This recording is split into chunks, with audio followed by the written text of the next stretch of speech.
Hello friends, मैं हूं doctor Shubhdeep और I am working as a consultant at Indira IVF Patel Nagar, New Delhi. आज हम बात करेंगे कि इनफर्टिलिटी यानी निसंतानता के ट्रीटमेंट के लिए ऑप्शन है IVF यानी इन विट्रो फर्टिलाइजेशन। ये क्या होता है, इसके स्टेप्स कैसे हैं और पेशेंट किस तरह से इसमें आगे बढ़ता है। IVF यानी टेस्ट ट्यूब बेबी की अगर हम बात करें, इसमें अंडे और शुक्राणु को महिला के शरीर से बाहर यानी एम्ब्रियोलॉजी लैब में एकत्रित करके फिर वहाँ से भ्रूण का निर्माण कर महिला के शरीर में उसका प्रत्यारोपण यानी ट्रांसफ़र किया जाता है। नॉर्मली ये प्रक्रिया महिला के शरीर के अंदर होती है, बट जब हम इसे लैब में करते हैं तो इसे IVF कहते हैं। IVF के इतिहास को अगर हम सोचें तो फिर विश्व का सबसे पहला IVF 1978 में हुआ था, जिसका कि लंदन में उसकी पहली जो बच्ची थी लुई ब्राउन, वो वहाँ पे पैदा हुई थी। अब सबसे पहले पेशेंट्स के मन में ये क्वेश्चन आता है कि IVF में क्या क्या स्टेप्स हैं और इसमें कितना टाइम लगेगा।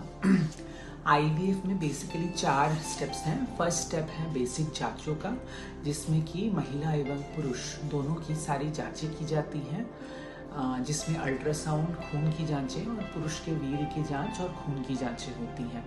इससे हमें उनकी लेटेस्ट शारीरिक स्थिति का पता लगता है।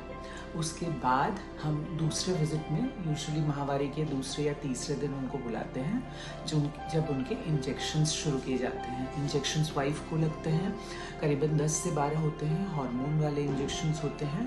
फिर उन इंजेक्शन से अंडों को विकसित कर लिया जाता है। जब मैच्योरिटी तक ज़्यादातर अंडे पहुंच जाते हैं तो बेहोशी में एक प्रोसीजर होता है जो कि तीसरा स्टेप है, यानी ovum pickup, egg pickup. Egg pickup के द्वारा वो अंडे निकाल लिए जाते हैं। निकालने के बाद उसी दिन एक प्रक्रिया होती है जो कि लैब में भ्रूण वैज्ञानिक करते हैं, जिसका नाम है ICSI यानी इंट्रासाइटोप्लाज्मिक स्पर्म इंजेक्शन। इसके द्वारा भ्रूण का निर्माण होता है और फिर भ्रूण को 5 दिन तक लैब में ग्रो कराया जाता है। उसके बाद हमें मिलता है एक स्ट्रॉन्ग एम्ब्रियो यानी ब्लास्टोसिस्ट।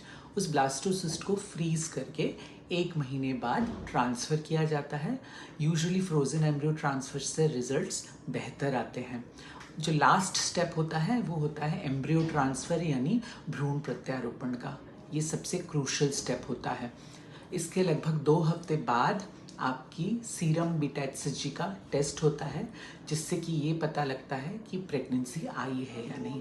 तो ये पूरी प्रक्रिया को पूरा होने में करीबन आप मान सकते हैं कि महीने भर का समय लग जाता है। और हर पेशेंट के लिए ऑब्वियसली चीज़ें सेम नहीं होंगी। अगर आपके रिपोर्ट्स में आता है कि आपको ज़्यादा इंजेक्शन चाहिए तो उस हिसाब से आपको ज़्यादा लगाए जाएंगे। अगर कम में हो जाता है तो कम में भी आपका काम बन सकता है। बट हाँ, इलाज शुरू करवाना पड़ता है, जांचें शुरू करवानी पड़ती हैं और अपनी स्थिति एट प्रेजेंट जो स्टेटस है उसको जानना पड़ता है। तो इसलिए सारे पेशेंट्स जो भी इनफर्टिलिटी से ग्रसित है, निसंतानता से ग्रसित है, उनसे ये अनुरोध रहेगा कि आप अपने इलाज में देरी न करें। Thank you.